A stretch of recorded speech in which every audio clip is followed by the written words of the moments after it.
La Biblia dice que cuando pensaban en los discípulos decían, ¿pero puede venir algo bueno de Galilea? Galilea era personas sin preparación, sin título, personas sin conexiones religiosas, sin nobleza, sin la preparación pulida que podía tener Saulo de Tarso cuando fue llamado por Dios. Gente que uno no hubiera elegido para llamarlos a llevar el evangelio hasta los confines de la tierra. Y ellos, esos 12, junto con otros 120, cambiaron la historia a través de su fidelidad, de su amor, pero sobre todas las cosas del poder de la resurrección que trajo a Jesús a vivir en ellos. Porque eso es lo que hace el evangelio algo diferente. No es una religión, no es una tradición. Bueno, te voy a contar la tradición que me enseñó mi abuelita, que a su vez se la enseñaron.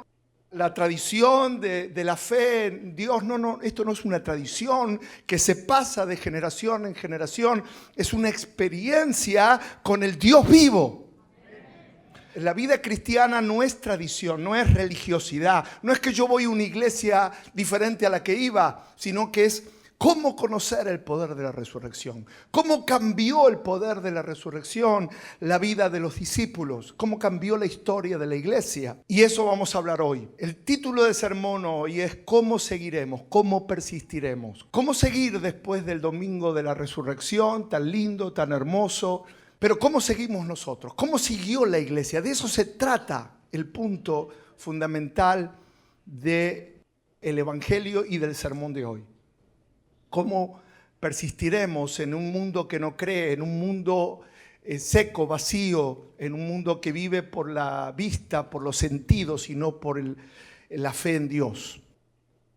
Entonces ahora, para entender esto, tenemos que ir a la base bíblica de la resurrección. Porque la resurrección de Jesús marcó la diferencia entre Jesús y todos los demás maestros. Y todos los demás hombres que hablaban y que juntaban discípulos alrededor de sus bellas palabras. El mismo Juan, el que predicaba en el desierto, cuando los discípulos se acercaron y con esa imagen o forma natural del ser humano, cuando Jesús juntaba gente, los discípulos de Juan también se sintieron mal. Y le dijeron, ese junta más gente que vos. ¿No te da problema que ahora vino otro que también está ahí bautizando, hablando? En realidad el novio se alegra, o el amigo del novio se alegra por lo que le está pasando al novio, que encontró a su novia y que se va a casar, y yo solamente soy el amigo del novio. Yo me alegro con la alegría de los demás. Pero los discípulos tenían características competitivas por naturaleza, como algunos de los que están acá. Todo está muy lindo si a mí me va bien, si todo lo mío florece, pero si veo a otro que, ¿este de dónde salió? ¿Quién es? ¿Y por qué? ¿Y quién es Jesús? Y él dijo, la tenía clara Juan el Bautista, la tenía muy clara, era muy espiritual. Dijo, yo vine a preparar el camino y yo simplemente soy una voz del desierto, yo no soy el que viene del cielo, es Él. No ocupaba el lugar, sabía cuál era su lugar y por eso tenía paz. A veces uno está peleando en la vida, tratando de buscar posiciones, tratando de, soy yo más importante, yo me destaco. No, deja. Si Dios tiene algo contigo, Él te va a levantar, Él tiene algo en tu vida, Él tiene un plan, Él tiene un propósito. No tengas el estrés de darte a conocer. La unción habla por sí misma. Amén. Pero así es la naturaleza del ser humano. Cuando ustedes lean San Juan, ahí está la historia de Juan el Bautista, ahí está la historia de Jesús, ahí está la historia de Juan el Bautista bautizando, ahí está la historia que les estoy contando, cómo también Jesús empezó a tener sus discípulos y cómo los discípulos de Juan el Bautista decían, todo bien con Jesús, pero se nos están yendo las ovejas. Los nuestros se van con él. Y él dijo, y yo me alegro, porque yo me alegro cuando hay alguien que está haciendo lo que Dios lo llamó a hacer, y cuando en este caso es el Hijo de Dios, Y vino porque el plan de Dios está en ejercicio, en ejecución, desde antes de la fundación del mundo. Porque la salvación y la redención no vino por casualidad. Cristo fue inmolado desde antes de la fundación del mundo, cosa que no lo entendemos nosotros. Porque Dios había preparado un Salvador antes que el mundo fuese creado, porque sabía que el hombre lo iba a negar. Ahora, la mente nuestra natural se pregunta si Dios ya había preparado un Redentor antes que el mundo fuese creado. ¿Cuál es la reflexión siguiente? ¿Para qué lo creó? Si sabía que el hombre iba a pecar. ¿Por qué hizo al ser humano sabiendo que el ser humano iba a fallar? Porque Dios siempre le da al hombre la oportunidad de elegir bien. Y yo creo que así como Adán y como la época de Moisés y la época de los profetas, era todo una sombra y todo apuntaba a Jesús. Hoy nosotros como iglesia tenemos algo que ellos no tenían. Tenemos la presencia de Dios en nosotros. Y eso es fundamental. La resurrección es Jesús viviendo en nosotros. Hay un cambio, hay un clic, hay un antes y un después en la historia de Pedro, de Juan, de Jacobo, todos los discípulos después de la resurrección. Porque ellos entendieron el poder. Fueron animados, había una vitalidad diferente en sus vidas a causa de la resurrección. Y eso es lo que experimentamos nosotros. Eso es lo que experimentamos con Betty en nuestro propio ministerio, en nuestra vida, el poder de la resurrección, tocándonos, llenándonos en nuestra casa, en nuestro hogar, y haciendo que esa unción y ese derramamiento del Espíritu Santo pudiese haber llegado a donde llegó, a los confines de la tierra. Porque el Señor hace esas cosas gloriosas y sorprendentes. Pero vamos a hacer un pequeño repaso bíblico para que ustedes entiendan, porque esto es un fundamento de la fe cristiana. Pablo dijo, la resurrección es el pilar, es la base de nuestra fe. Si nosotros no creemos que Jesús vive, que está con nosotros, que Él resucitó, que Él está sentado a la diestra de Dios. Estamos creyendo en un Dios del pasado, pero el Dios está acá. Él dijo, donde hay 2 o 3 congregados en mi nombre, yo estoy en medio de ustedes. Yo no lo puedo ver, pero veo los cambios, veo las transformaciones, veo cómo el Señor cambia las vidas, un antes y un después, sanidades, personas que dicen, pastor, usted no oró, pero el Señor me sanó mientras estábamos cantando. Decenas de testimonios que me llegan y me dicen, pastor, mi vida cambió, mi matrimonio cambió, fui una persona totalmente transformada.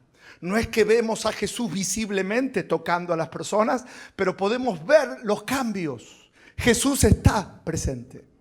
Jesús vive en nosotros. Él es el pilar, el centro, la cabeza de la iglesia, su iglesia. Y nosotros tenemos que entender, conocer, adorar al Señor y amarlo con todo nuestro corazón. Pero vamos a ver algunas cosas que estuvimos viendo en el libro de los Hechos que nos van a inspirar, porque ahora vamos a orar para que Dios derrame ese poder de la resurrección en nuestras vidas.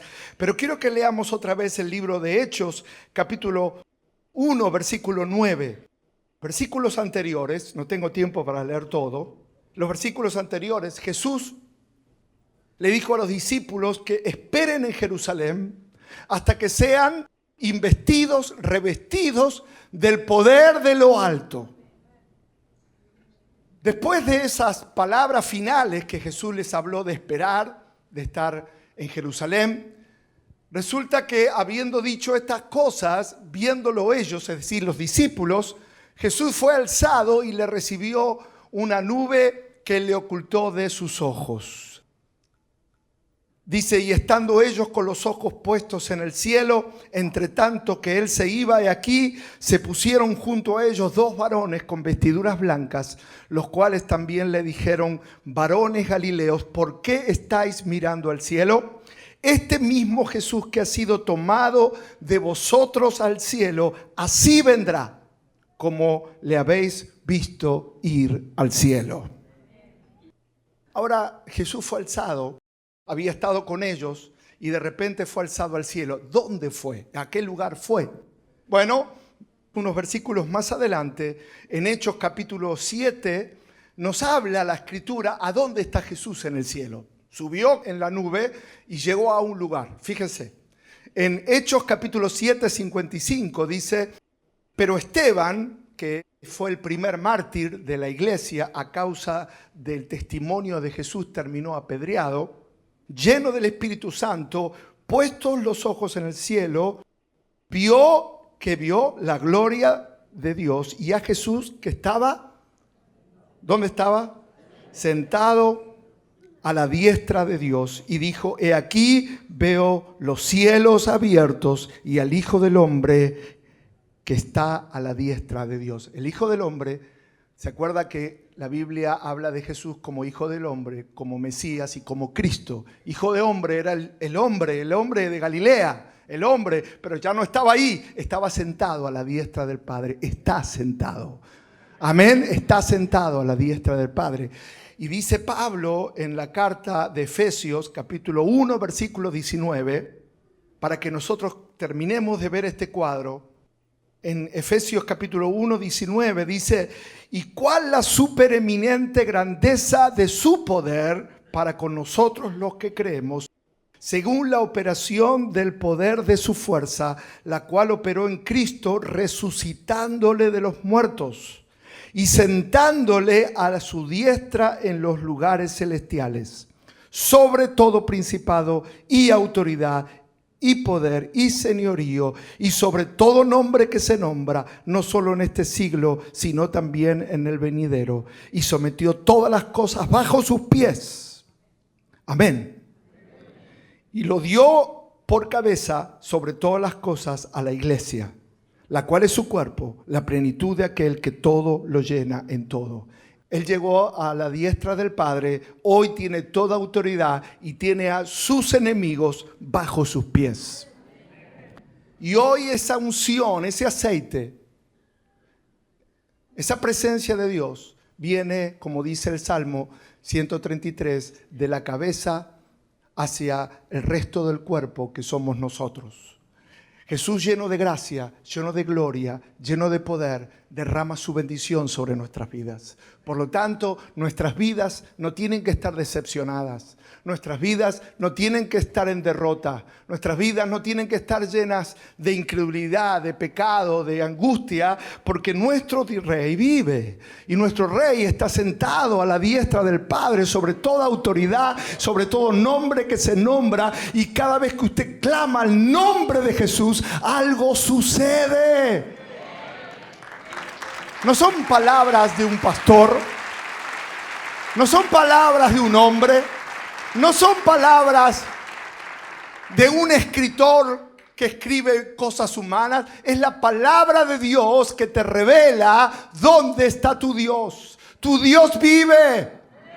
¿Cómo no vamos a cantar? Alguno dirá, pero usted no sabe los problemas que tengo. Cante más todavía. Porque la adoración y la alabanza hace que el enemigo huya. Y la tristeza, la depresión, la angustia, el espíritu de dolor, el espíritu de incredulidad te quita los ojos del cielo y te pone los ojos en la tierra. Y entonces te mezclas entre la decepción de toda la gente cuando tu Dios vive. Yo no sé en qué creen las otras personas. Y yo no sé dónde ponen su fe. Yo sé dónde creo yo. Yo sé que mi Redentor vive. Yo sé que mi casa y yo serviremos al Señor. Y yo sé que Dios tiene un plan para tu vida, para mi vida, y lo está llevando a cabo.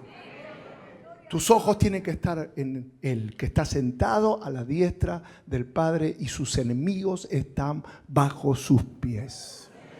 Eso dice la Escritura. Entonces, el poder de la resurrección es vital, es importante. Por eso la victoria de Cristo, la resurrección habla de 4 cosas fundamentales que lo tenemos que entender. Primero, la victoria de Cristo sobre la muerte, porque Jesús dijo, yo soy la resurrección y la vida. Jesús no solamente que venció la muerte, sino que Él venció y no volvió a morir más, sino que está sentado a la diestra del Padre. Y Él promete que todo aquel que vive en Él o que cree en Él, aunque esté muerto, vivirá. Quiere decir que la vida eterna comienza cuando conocemos a Jesús en nuestros corazones. Hay vida y los corazones se unirán, los cuerpos aún se unirán a Jesús. en esa vida eterna. Esa es la fe de la iglesia. Amén. Lo segundo es que la resurrección es la base de nuestra esperanza, porque si no tenemos fe en la resurrección de Cristo, ¿qué vamos a esperar? ¿Cómo podemos esperar en un Dios que está muerto, en una tradición de alguien que promete cosas que no puede cumplir? Los fariseos y religiosos de esa época se rieron de Jesús. Jesús les dijo, si quieren, pueden derribar este cuerpo, yo lo voy a levantar en 3 días. Ja, ja, ja, ja. Se reían. Como hoy usted dice, voy a la iglesia y qué bendición, tremendo. Así sucedía con los discípulos. ¿Quiénes son esos? Todavía quedaron esos cristianos cuando se enteraron que estaba todavía predicando. Pero esos cristianos no eran común y corrientes. Esos cristianos salían del culto y vieron a un enfermo en el templo, lisiado, y estos hombres que para la gente eran galileos, pescadores y gente ignorante, ellos habían estado con Jesús, vieron a Jesús, luego vieron su resurrección, luego fueron llenos del Espíritu Santo y luego salieron del culto y vieron un lisiado y dijeron, mirá, no tenemos plata ni oro, pero lo que tenemos te damos. Levántate de acá, levántate y anda. Y ese hombre comenzó a caminar por primera vez en su vida normalmente. Estaba lisiado, estaba toda su vida, toda la casa, toda la familia, toda la historia. Ustedes no son personas que pasan desapercibidas para Dios. Ustedes son su pueblo. Con ese amén me parece que... Son su nación escogida, real sacerdocio, pueblo adquirido por Dios, para anunciar las virtudes de aquel que los llamó de las tinieblas a su luz admirable. Nada más ni nada menos lo que tienen es la supereminente grandeza del poder de la resurrección en nosotros. El poder del Espíritu Santo, el poder de la unción. Amén. Así que hermanos, es una noche de esperanza, de ánimo, de alegría. Por lo tanto, la resurrección es la garantía cumplida de las promesas de Dios que se hacen realidad. Jesús prometió algo y lo cumplió. Que iba a vencer la muerte, lo cumplió. Su cuerpo iba a resucitar al 3er día y lo cumplió. Y eso es una garantía que las promesas que están en la palabra para ti se van a cumplir. El único problema, hay un problema, es nuestra fe. ¿Cómo está tu fe? Por lo que veo, mazo. Es un tema de fe. Dios hizo todo, pagó el precio, vino del cielo como cordero, como hijo de hombre, sufrió el desprecio, sufrió los golpes, sufrió el descenso, hizo todo por nosotros. Y el Padre dijo, amén. Y lo resucitó y lo sentó y le dio un nombre sobre todo nombre. No tenemos que pagar nada. No tenemos nada que agregar. No hay nada, no hay sacrificio, no hay caminata que haga que pueda hacer algo mejor que eso. Ya está hecho. Lo único que tenemos que hacer es creer. Y con ese entusiasmo me parece que es creer. Creer y decir lo creo. Porque eso está en la Escritura, no es que lo estoy inventando yo. Jesús está sentado a la diestra del Padre, está ahí. Jesús dijo en la cruz, en el Calvario, consumado es. Está pagado, ya está, Señor. La deuda del pecado de la humanidad la cancelé ahora. ¿Y sabe quién estaba incluido en esa deuda global de pecadores? Y yo lo creo, que delante de Dios nuestros pecados han sido perdonados. Viene a causa, por eso el título del sermón es ¿cómo persistiremos? ¿Cómo seguiremos ahora nosotros en un mundo tan resistente a la fe, tan liviano, donde hoy todo parecería que está permitido? ¿Y cómo seguir? ¿Cómo seguir? Se fue Jesús, no está más. ¿Cómo siguieron? ¿Cómo siguieron? En Hechos capítulo 1, versículo 12, dice: entonces volvieron a Jerusalén desde el monte que se llama del Olivar, el cual está cerca de Jerusalén, camino de un día de reposo, y entrados subieron al aposento alto donde moraban Pedro, Jacobo, Juan, Andrés, Felipe, Tomás. ¿Sabe quién era Tomás, no?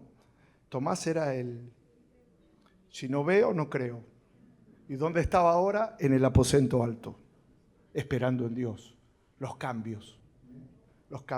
Prepárese, porque el Tomás que representaba su antigua vida ha quedado atrás. Ahora viene un tiempo de expectativa por cosas gloriosas. Mateo, el recaudador de impuestos. Mire el Dream Team que tenía Jesús. Simón el celote, que este era el que se rebelaba contra Roma, era rebelde. Yo no pago nada. Eso eran los celotes. Los celotes eran los que se rebelaban con pagar los impuestos a Roma. Judas, hermano de Jacobo, todos ellos perseveraban unánimes en ruego y oración con las mujeres y con María, la madre de Jesús, y con sus hermanos. Y cuando Jesús predicaba, los hermanos iban y lo sacaban a Jesús de la casa diciendo: perdón, está medio... Él dice que es el Hijo de Dios, pero es mi hermano. No puede estar tan ciego.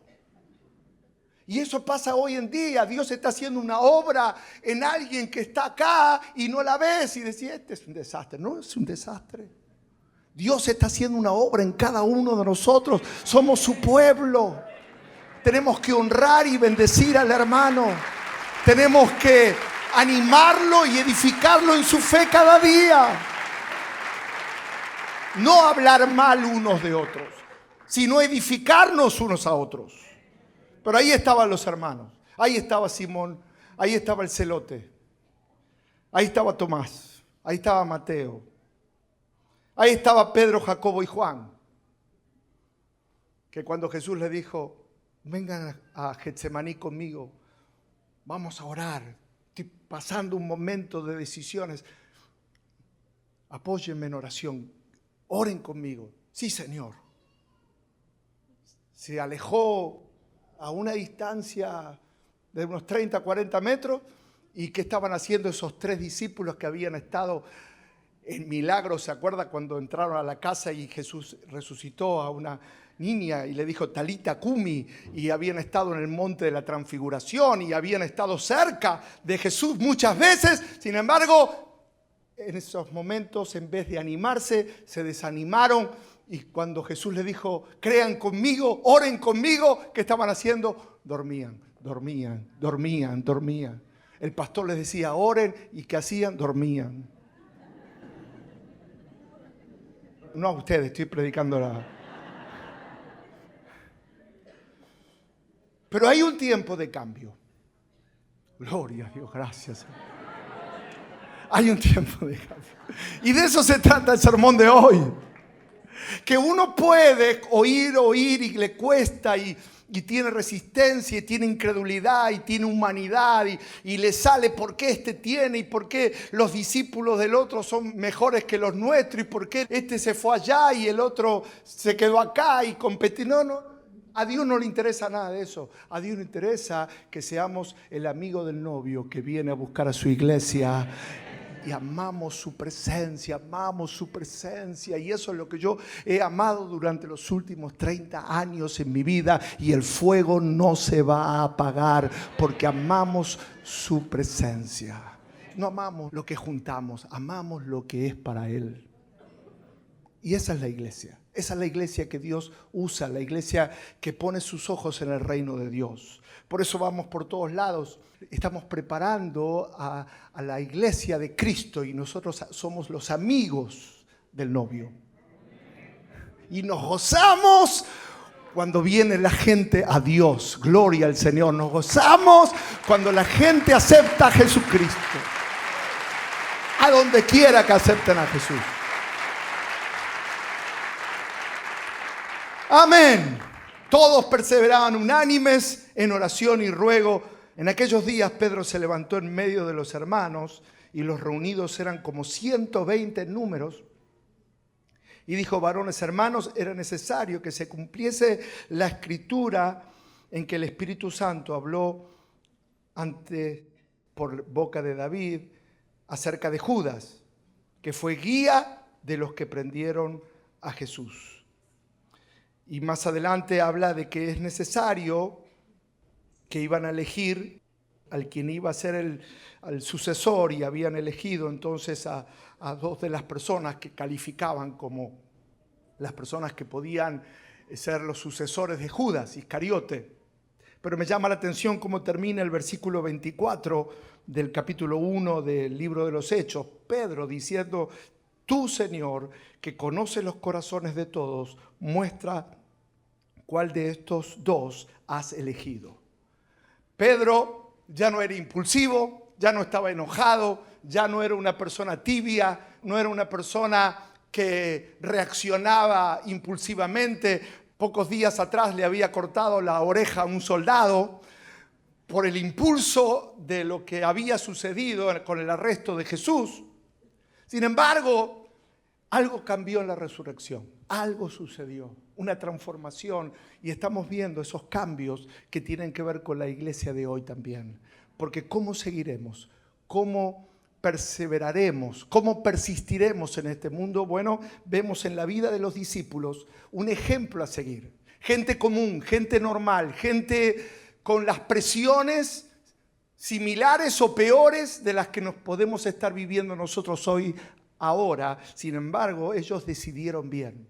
Y viendo algunas enseñanzas de todos estos pasajes, vemos que algo había cambiado, dado que Jesús los había llamado hombres de poca fe, que no habían creído en la resurrección, que cuando Jesús iba camino a Emaús, esos discípulos no lo conocieron, y Jesús les termina diciendo: insensatos y tardos de corazón para creer todo lo que los profetas han dicho. Esos discípulos que tienen el corazón endurecido, sin embargo, ahora estaban diciendo: Señor, muéstranos por tu palabra quién es la persona. Señor, leemos en las Escrituras que todo lo que le pasó a Judas estaba escrito ya. Algo había cambiado. Ya estaban sensibles. Ahora tenían decisiones correctas. Por lo tanto, ¿cómo persistiremos después de la resurrección? Número 1, teniendo fe y obediencia en su palabra. Porque ahora estos discípulos comenzaron a tener una vida de obediencia. ¿Por qué? Porque la obediencia está ligada a la fe. La desobediencia es un reflejo de la incredulidad. Cuando una persona es desobediente es porque de alguna manera no le cree a Dios. Y entonces trata de vivir su vida y de controlar su vida, diciendo: yo hago mi vida y desobedezco la palabra porque yo estoy en control. La desobediencia es un reflejo de la incredulidad, pero la obediencia es un reflejo de que confiamos en Dios y ponemos a Dios en primer lugar. Por lo tanto, estos discípulos lo primero que hicieron fue volver a Jerusalén. Qué interesante. Podían haberse dispersado, podían haberse ido. Sin embargo, vemos en la Escritura que ellos, ¿qué hicieron? Permanecieron juntos como Jesús les enseñó. Permanecieron unidos como Jesús les enseñó y volvieron a Jerusalén como Jesús les dijo: quédense en Jerusalén. Era un lugar difícil, era un lugar peligroso, pero ellos obedecieron. El poder de la resurrección los había cambiado. Por eso les estoy hablando de ese mismo poder, porque nosotros tenemos que empezar a vivir en victoria, más todavía, porque el plan de Dios está comenzando en tu vida. Y hay cosas que el Señor está desarrollando en cada uno de nosotros. Y entonces debemos cultivar esa vida de fe y de obediencia, no más incredulidad. Y los discípulos estaban allí en el aposento alto, aprendiendo otro principio, no solamente fe y obediencia, sino unidad. Dice que participaban de esa oración unánimes, se unieron. Y ustedes saben que para esa época la convivencia de los discípulos no era la mejor. En Marcos capítulo 10, estaban a solas con Jesús y Jesús les dice: ¿qué quieren que haga por ustedes? Bueno, Si uno recibe ese tipo de privilegio, no sé qué le preguntaríamos, pero ¿sabe lo que salió del corazón de ellos? ¿Qué queremos de ti? Yo quiero que cuando vaya al cielo me siente a la derecha. Y eso generó que el otro diga, no, él, si está a la derecha, yo también quiero estar a la derecha. Y el otro dijo, no, yo también. Y ahí se armó un problema de unidad.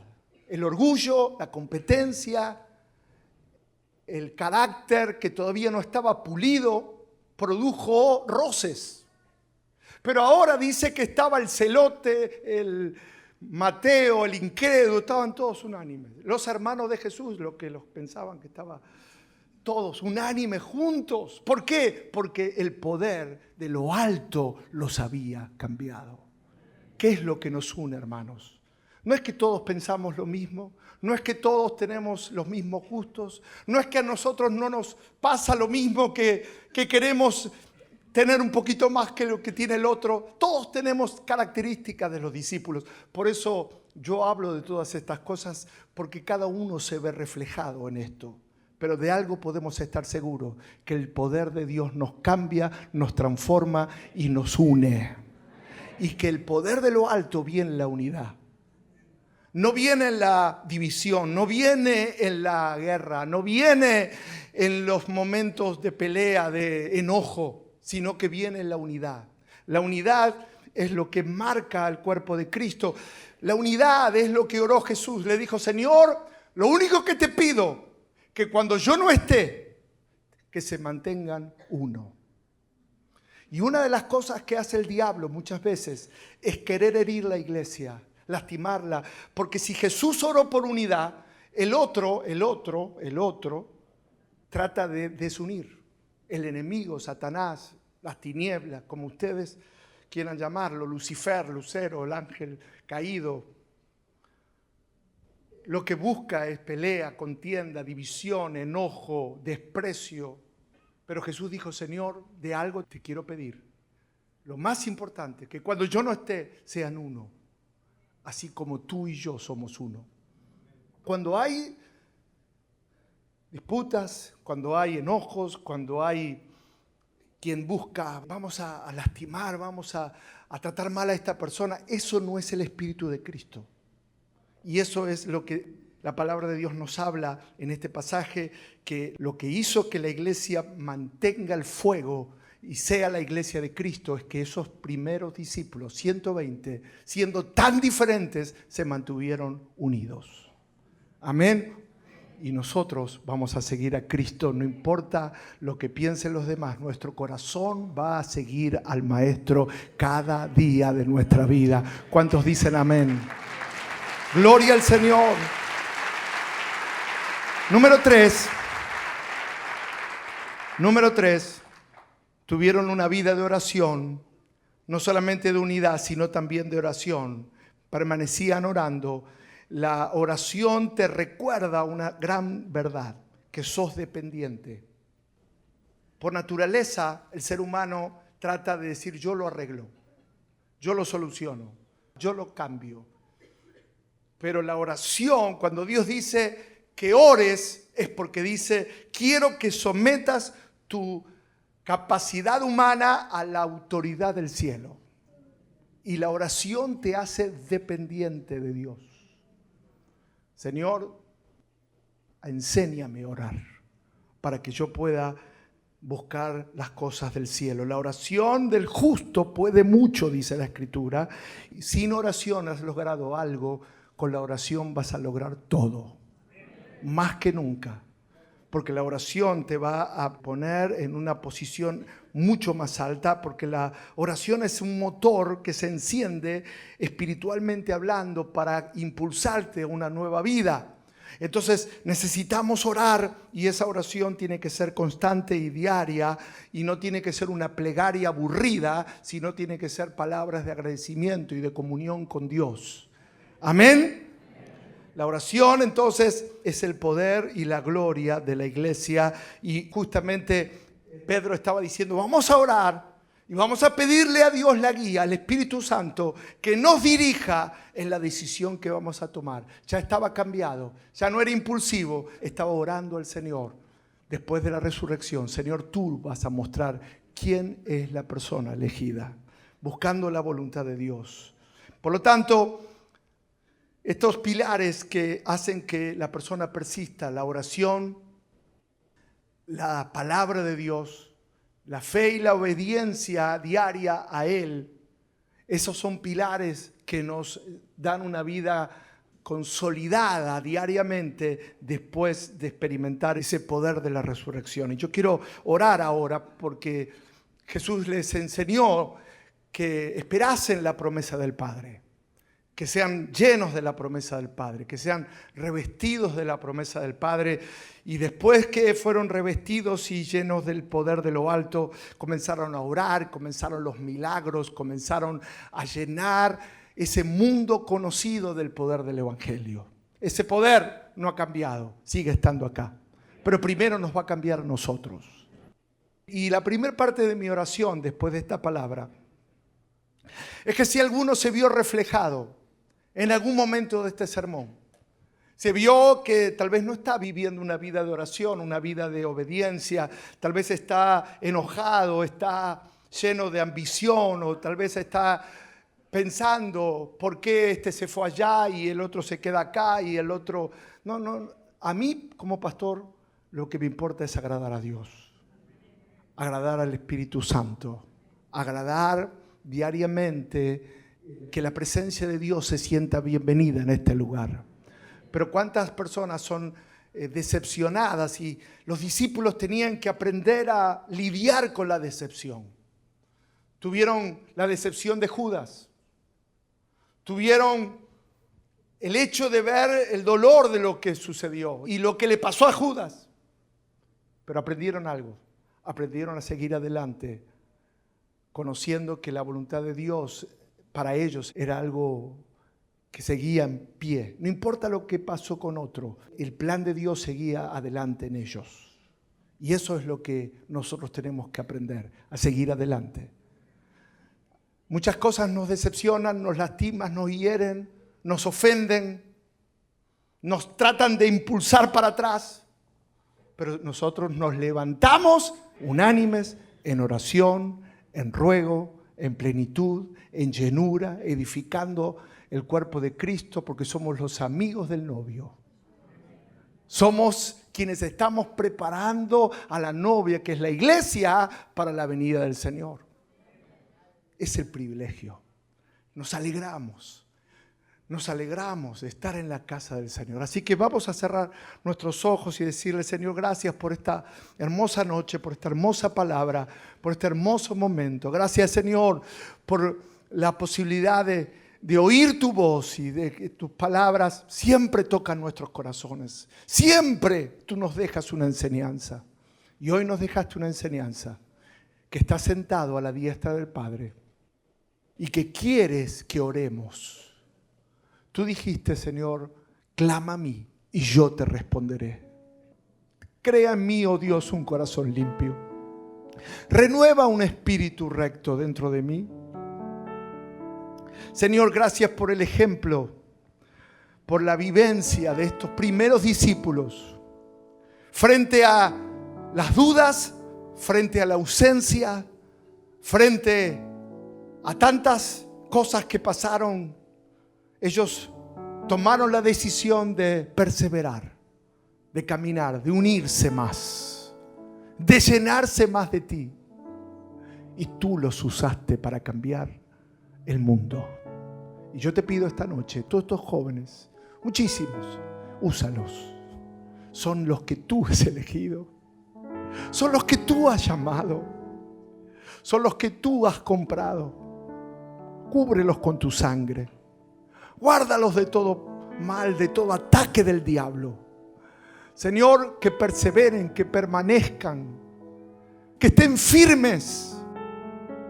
Señor, y yo te pido que, como el ejemplo de Pedro, de Jacobo, de Juan y de esos 120, que perseveraron unánimes, estudiando la palabra, orando, creyendo y haciendo exactamente lo que tú les habías enseñado. Así yo te pido que esta generación mantenga ese mismo fuego. Mantenga ese mismo fuego. Y es mi oración, Señor, que esta noche este lugar se transforme en un aposento alto. Porque estamos todos unánimes, juntos, pidiendo el fuego de lo alto. Más. Póngase en pie por un momento. Póngase en pie. Gracias, Padre. Gracias. Gracias, Señor. Gracias. Te honramos, te bendecimos. Tuyos somos. A ti te damos la gloria y la alabanza. Gracias, Señor. Levante sus manos y diga gracias. Gracias por todo lo que has hecho. Gracias por todo lo que harás. Gracias, Señor. Gracias, Señor. Gracias, Señor. Gracias, Señor. Gracias, Señor. Gracias, Señor. Yo te pido que el fuego de lo alto venga hoy aquí, Señor. Yo te pido que el fuego de lo alto descienda hoy aquí, Padre mío. Ahora, Dios, ahora. Ahora que el poder de lo alto, así como vino sobre la vida de esos discípulos, se vuelva a repetir una vez más el Pentecostés. Y que ese fuego queme toda serpiente. Que ese fuego corte toda cadena. Que ese fuego, Señor, traiga unidad, traiga pureza. Que ese fuego, Señor, los mantenga en alerta. Los mantenga atentos, Señor, ahora. Ahora los has preparado toda una vida para un tiempo como este. Los has guardado toda una vida para esta época. Y yo creo que los vas a impulsar a una nueva etapa ahora. Llévalos de gloria en gloria. Llévalos de gloria en gloria. Y dales victoria, Señor, y hambre de tu presencia. Que disfruten y que vean que Dios es bueno y para siempre su misericordia. Gracias, Señor. Líbralos de todo pensamiento, de todo ataque del enemigo a la mente, de toda tentación, Señor, de toda seducción de este mundo, Señor. Guárdalos ahora. Señor, gracias. Gracias porque tú eres el que nos llevas a esa dimensión, Señor, de gracia. Oh, te bendecimos. Te bendecimos. Ven, Espíritu Santo, sobre la iglesia. Ven. Señor, estamos en tu presencia. Quiero estar en tu presencia. Quiero estar en tu presencia y poderte adorar. Eres quien restaura, quien renueva, Señor, y el que bautiza con el poder de lo alto. Y yo te pido que todos sean bautizados y sean llenos de ese fuego. Señor, sean llenos de esa presencia de lo alto. En el nombre de Jesús, en el nombre de Jesús, en el nombre de Jesús, en el nombre de Jesús, en el nombre de Jesús. Gracias. Sí, Señor. Te bendecimos. Quiero que todos con sus manos en alto pídale al Señor ríos de agua viva, Señor. Trae fuego del cielo sobre ellos. Sean bautizados con el poder de lo alto. Jesús dijo: pidan al Espíritu Santo. Y ahora yo quiero que al finalizar la reunión diga al Espíritu Santo: bautízame a mí también, como lo hiciste con los discípulos, como lo hiciste a lo largo de la historia de la iglesia. Que sea esta noche una experiencia personal, que yo también pueda experimentar el bautismo del Espíritu Santo en mi vida, Señor. Ese fuego de lo alto, ese poder de lo alto que viene una y otra vez sobre la iglesia. Ahora lo recibo en el nombre de Jesús. Lo recibo en el nombre de Jesús. Dígale: Señor, lo recibo el poder de lo alto. Gracias, Señor.